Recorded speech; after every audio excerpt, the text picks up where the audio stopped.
Hello my dear friends, नमस्ते। You are again with CA Anuradha. और friends, आज मैं बहुत दिनों के बाद वीडियो रिकॉर्ड कर रही हूँ क्योंकि बीच में मेरा मन नहीं किया बिल्कुल भी कुछ भी कंटेंट बनाने का, कोई भी वीडियो रिकॉर्ड करने का। क्योंकि कई बार ना मुझे ये महसूस होने लग जाता है कि मैं फाइनेंस से कम अलाइंड हूँ और मैं बाकी अलग तरह की मतलब लाइक चीज़ों से ज़्यादा मैं खुद को अलाइंड फील करती हूँ, जैसे कि स्पिरिचुअलिटी से रिलेटेड टॉपिक्स पे बात करना, साइकोलॉजी से रिलेटेड टॉपिक्स पे बात करना। लेकिन फिर मैंने सोचा कि नहीं, फाइनेंस का जो नॉलेज मुझे है, मुझे जितना भी पता है मुझे वो बताना चाहिए। एंड इससे मुझे कोई फ़ायदा मिले ना मिले मुझे कोई फ़र्क नहीं पड़ता उस चीज़ से। लेकिन जो चीज़ें मुझे पता है ना, जिनसे मैं किसी भी पर्सन की लाइफ में कुछ नया ऐड कर सकती हूँ, कोई नया नॉलेज ऐड कर सकती हूँ, तो वो मुझे करना चाहिए। और मुझे नहीं सोचना चाहिए कि लाइक कितने लोगों को इससे बेनिफिट होगा होगा नहीं होगा। तो इसलिए आज मैं फाइनेंस के एक ऐसे टॉपिक पर बात करूंगी। लेकिन उससे पहले मैं बताना चाहूँगी कि मेरे दो यूट्यूब चैनल्स हैं। एक चैनल मैंने जो सी ए अनुराधा सिंह के नाम से है, वो सिर्फ फाइनेंस के टॉपिक्स के लिए रखा है। और एक चैनल ऐसा है जहाँ पर मैं स्पिरिचुअलिटी, साइकोलॉजी, पेरेंटिंग वगैरह डिफरेंट टॉपिक्स के ऊपर बात करती हूँ। मैं उन दोनों ही चैनल के लिंक अपने जो इंस्टाग्राम पेज है उसके ऊपर मैं डाल दूँगी थोड़े दिनों में। जो दूसरे वाला चैनल है उसका लिंक भी मैं डाल दूँगी, ताकि जो दूसरे तरह की वीडियोज़ अगर आप देखने में इंटरेस्टेड है तो वो भी आप देख सकते हैं, जो कि मुझे बहुत पसंद है वो चीज़ें करना, सेल्फ डेवलपमेंट के टॉपिक पर बात करना। तो चलिए आज फाइनेंस के टॉपिक के ऊपर बात करेंगे। सबसे पहले कुछ ऐसी बेसिक चीज़ें जो हर पर्सन को पता होनी चाहिए, चाहे कोई एजुकेटेड है, चाहे कोई नहीं है, चाहे कोई किसी भी बिजनेस में काम करता है, किसी भी पोस्ट पर वर्क कर रहे हैं, किसी भी फील्ड में हैं। फाइनेंस की जो बेसिक नॉलेज हमें सभी को होनी चाहिए, उस नॉलेज के ऊपर बात करेंगे। क्योंकि क्या है ना, आप लोगों ने सुना होगा, हमारे भारत में एक कहावत है कि लक्ष्मी चंचल होती है, उसको संभाल कर रखना पड़ता है। लेकिन कैसे, वो वेज हमें पता होने चाहिए लक्ष्मी की चंचलता को कम करने के लिए। तो आइए आपकी लक्ष्मी की चंचलता को कम करने की थोड़ा सा प्रयास किया जाए, और कैसे आप अपनी लक्ष्मी को एक छोटी बच्ची से एक बड़ी बच्ची बना सकते हैं, तो उसके बारे में चर्चा करते हैं। तो फाइनेंस में हमें दो टर्म पता होनी चाहिए कि दो तरह की मार्केट होती है। एक मनी मार्केट होती है जहाँ से आप अपनी फाइनेंशियल नीड को पूरा कर सकते हैं, और एक होती है कैपिटल मार्केट। मनी मार्केट का उद्देश्य क्या है कि शॉर्ट टर्म फाइनेंशियल नीड्स को पूरा करना। लेकिन यहाँ पर जो हमें रिटर्न वगैरह मिलती है वो रिटर्न बहुत कम होती है, बहुत नेग्लिजिबल होती है। लेकिन ये सिक्योर मोड होता है, बहुत ही सिक्योर मोड होता है। और मनी मार्केट में ज़्यादातर जो लोग इन्वॉल्व होते हैं वो गवर्नमेंट होती है, कॉरपोरेशंस होते हैं और फाइनेंशियल इंस्टीट्यूशंस होते हैं, जिनको शॉर्ट टर्म के लिए जब पैसे की ज़रूरत पड़ती है तो वो मनी मार्केट इंस्ट्रूमेंट को इशू करते हैं लोगों को। ये ओवर द काउंटर होती है, इसके लिए कोई मार्केट प्लेस या कोई स्टॉक एक्सचेंज वगैरह अवेलेबल नहीं होती है। ओवर द काउंटर चीज़ें होती है, यानी आपको उस स्पेसिफिक कॉरपोरेशन में जाकर या उसकी वेबसाइट पर जाकर या उस स्पेसिफिक फाइनेंशियल इंस्टीट्यूशंस पर जाकर या उस स्पेसिफिक गवर्नमेंट ने जो पोर्टल वगैरह बनाया हुआ है उस पर जाकर आप लोग जो मनी मार्केट इंस्ट्रूमेंट्स हैं उनको आप खरीद या बेच सकते हैं। तो ज़्यादातर आप लोगों ने मनी मार्केट इंस्ट्रूमेंट के बारे में सुना होगा, ट्रेजरी बिल के बारे में सुना होगा, जो टी बिल के नाम से भी जाने जाते हैं।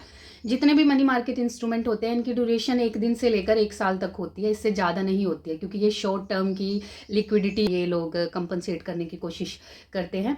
तो ट्रेजरी बिल गवर्नमेंट ही इशू करती है, सेंट्रल गवर्नमेंट इशू करती है। सेंट्रल गवर्नमेंट को जब भी पैसे की ज़रूरत पड़ती है अपने किसी प्रोजेक्ट के लिए, तो वो पब्लिक को टी बिल्स इशू कर देती है, ट्रेजरी बिल्स इशू कर देती हैं, और लोग इसको डिस्काउंट पर खरीद सकते हैं। जैसे मैं एक छोटा सा एग्जांपल देके चलूँगी कि जो एक टी बिल है वो 100 उसकी फेस वैल्यू है कि वो 100 का है, जो उसका मेन प्राइस है वो 100 रुपीज़ है। लेकिन गवर्नमेंट क्या करेगी, उसको 90 रुपीज़ में यानी कम में बेच देगी पब्लिक को। और जिस टाइम पर गवर्नमेंट उनका पैसा वापस करेगी तो वो 90 की जगह उसको 100 रुपीज़ दे देगी, यानी 10 रुपये का उसको बेनिफिट हो जाएगा। इसको कहते हैं डिस्काउंट पर इशू कर देना, यानी आपने उसके प्राइस से कम पर इशू कर दिया और खरीदने वाले ने वो सामान कम में खरीद लिया, और बाद में जब वो उसको बेचेगा, उस ट्रेजरी बिल को गवर्नमेंट को वापस बेचेगा, तो उसको 100 रुपया मिल जाएगा, तो 10 रुपये का बेनिफिट हो जाएगा। तो यहाँ पर कोई आपको इंटरेस्ट वगैरह का बेनिफिट नहीं होता है मनी मार्केट इंस्ट्रूमेंट में, सिर्फ आपको डिस्काउंट वाला बेनिफिट होता है। इसी तरह से कमर्शियल पेपर्स होते हैं, कमर्शियल बिल्स होते हैं, और सर्टिफिकेट ऑफ डिपॉजिट भी होता है, जो बिल्कुल एफडी की तरह ही जिसका प्रोसीजर होता है, लेकिन ये नेगोशिएबल होता है। और ये भी डिस्काउंट पर मतलब इशू हो जाता है और बाद में मतलब सेम सा ही प्रोसीजर इसका रहता है। कुछ और भी तरह के मनी मार्केट इंस्ट्रूमेंट होते हैं जिसमें एक कॉल मनी भी होता है। कॉल मनी ज़्यादातर वो बैंक्स इशू करते हैं जिनको मतलब 14 डेज़ के शॉर्ट नोटिस पर कॉल मनी इशू होता है। जब भी किसी बैंक को एकदम से पैसे की ज़रूरत पड़ जाती है तो वो कॉल मनी वाला इंस्ट्रूमेंट इशू करके अपनी उस फाइनेंशियल नीड को मीट करते हैं। तो ये हो गए मनी मार्केट। ज़्यादातर आप लोगों को जो म्यूचुअल फंड होते हैं वहाँ पर भी आप मनी मार्केट इंस्ट्रूमेंट खरीद सकते हैं, क्योंकि उनके पास वो अवेलेबल होता है, वो वाला प्रोडक्ट भी मनी मार्केट इंस्ट्रूमेंट।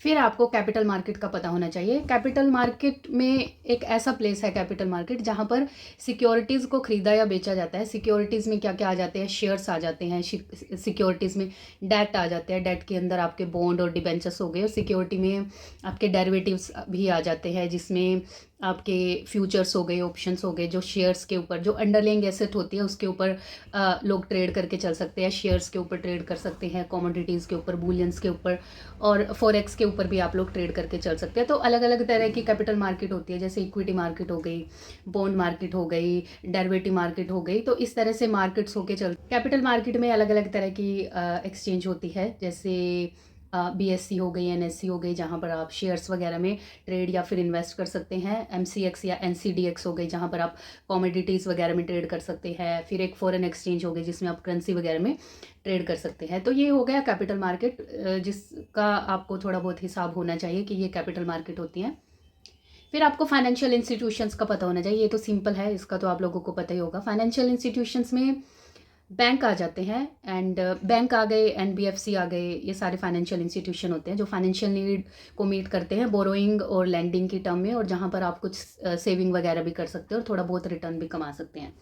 तो RBI का पता ही है, RBI एक सेंट्रल बैंक है जो बहुत सारे बैंक्स को रेगुलेट करता है। कॉमर्शियल बैंक्स आ गए जिसमें जिसमें प्राइवेट सेक्टर और पब्लिक सेक्टर के बैंक आ जाते हैं। रीजनल रूरल बैंक हो गए जिसका मेन कोज ही जो कि रूरल एरिया की जो फाइनेंशियल नीड है उसको मीट करना होता है, एग्रीकल्चर वगैरह का जो हो गया प्राइमरी सेक्टर का। एंड फिर आपका कोऑपरेटिव बैंक आ जाते हैं। ये भी मतलब इनका कोर्स भी कुछ ऐसा ही होता है कि इसका कोर्स भी यही होता है, वीकर सेक्शन ऑफ सोसाइटी को सर्व करना। फिर स्पेशलाइज बैंक भी आ जाते हैं जैसे नाबार्ड एंड एक्जिम बैंक हो गया या सिडबी हो गए। तो ये स्पेशल पर्पज़ के लिए ही बने होते हैं। जैसे जो सिडबी है वो स्मॉल इंडस्ट्रियल बैंक होता है जो छोटी छोटी इंडस्ट्रीज़ के पर्पज़ को जो मीट करता है। एक्जिम बैंक हो गया जो एक्सपोर्ट इम्पोर्ट की नीड को मीट करता है। नाबार्ड हो गया जो एग्रीकल्चर की नीड्स वगैरह को मीट करने के लिए बना होता है। फिर स्मॉल बैंक आ जाते हैं जो मतलब कि छोटे छोटे जो कि लोन प्रोवाइड करके चलता है, मतलब स्मॉल इंडस्ट्रीज़ वगैरह को। इसके अलावा NBFC हो गए हैं जो नॉन बैंकिंग फाइनेंशियल इंस्टीट्यूशन होते हैं, लेकिन इनको रेगुलेट RBI ही करता है।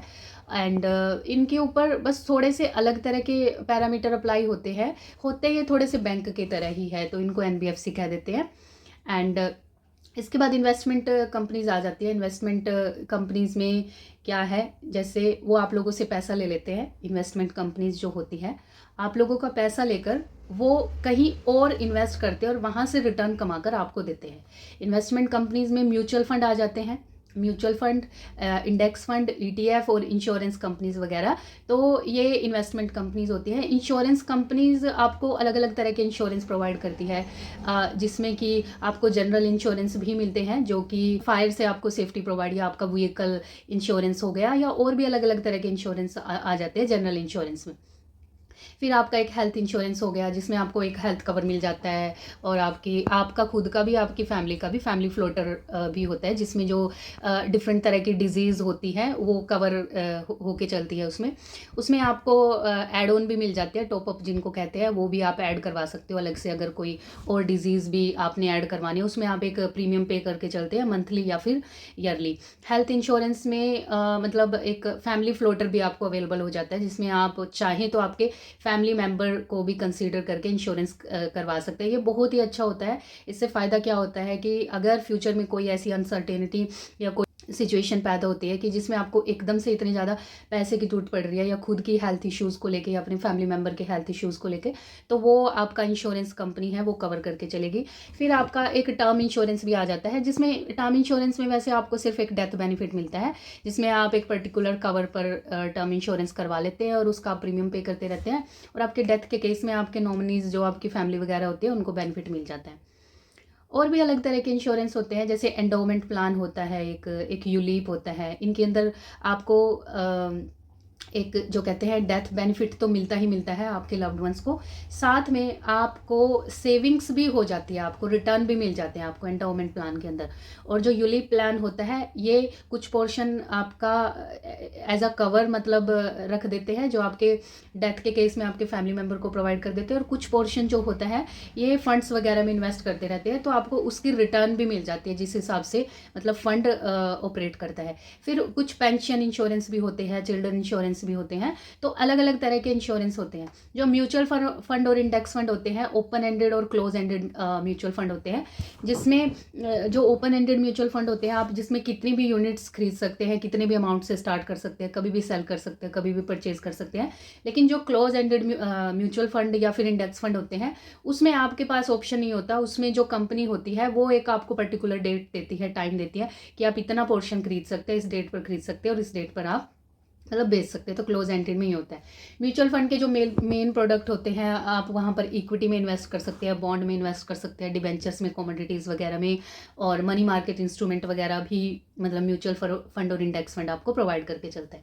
इनमें जो ETF होता है, ETF होते हैं exchange traded fund. Exchange traded fund आपको मतलब एक्सचेंज के अंदर ही मतलब सेल या परचेज करने की पावर देता है। म्यूचुअल फंड में आपके पास ये पावर नहीं होती है कि आप एक्सचेंज के जहाँ पर भी वो आपका पैसा इन्वेस्ट कर रहे हैं उस चीज़ को आप ऑब्जर्व नहीं कर सकते हैं। लेकिन ETF फंड आपको ये ऑप्शन देता है, उसमें आपने जितनी भी यूनिट्स खरीदी है या बेची है उसको आप देख सकते हैं कि उसका प्राइस कितना बढ़ा है, कितना गिरा है, वहाँ से कितनी रिटर्न आपको आ रही है, और आप उसको मार्केट में सेल या परचेज अपनी मर्जी से मतलब कर सकते हैं। ETF में भी आपको डिफरेंट तरह की चीज़ें खरीदने का या बेचने के ऑप्शंस अवेलेबल रहते हैं, जैसे शेयर्स, गोल्ड, बॉन्ड्स, और भी अलग तरह की चीज़ें हैं जो मतलब आप ETF में कर सकते हैं। जब भी आप म्यूचुअल फंड, इंडेक्स फंड या इंश्योरेंस कंपनी में मतलब अपना पैसा इन्वेस्ट करते हैं, इंश्योरेंस वगैरह के लिए आप अपना पैसा इन्वेस्ट करते हैं, तो आप लोगों को कुछ टैक्स के बेनिफिट भी मिल जाते हैं। वो डिपेंड करेगा आप किस तरह के म्यूचुअल फंड में इन्वेस्ट कर रहे हैं या इंश्योरेंस की आप कौन सी पॉलिसी ले रहे हैं।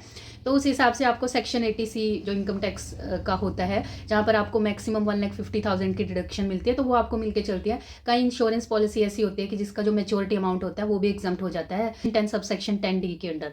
तो ये कुछ ऐसी चीज़ें थी जो मेरे हिसाब से आप लोगों को सबको पता होनी चाहिए कि कौन कौन से ऑप्शंस हमारे पास अवेलेबल होते हैं जहाँ पर हम अपनी लक्ष्मी को इन्वेस्ट करके उसकी चंचलता को कम कर सकते हैं और उसको बड़ा कर सकते हैं। तो I hope my dear friends ये सभी चीज़ें आप लोगों की नॉलेज में कुछ नया ऐड करेगी और आपको हेल्प देगी। हेल्प नहीं भी देगी तो भी कुछ ऐसी चीज़ें हैं जो आपको पता चल चुकी है, जो पता होनी चाहिए थी। तो thank you my dear friends, take care and have a great life.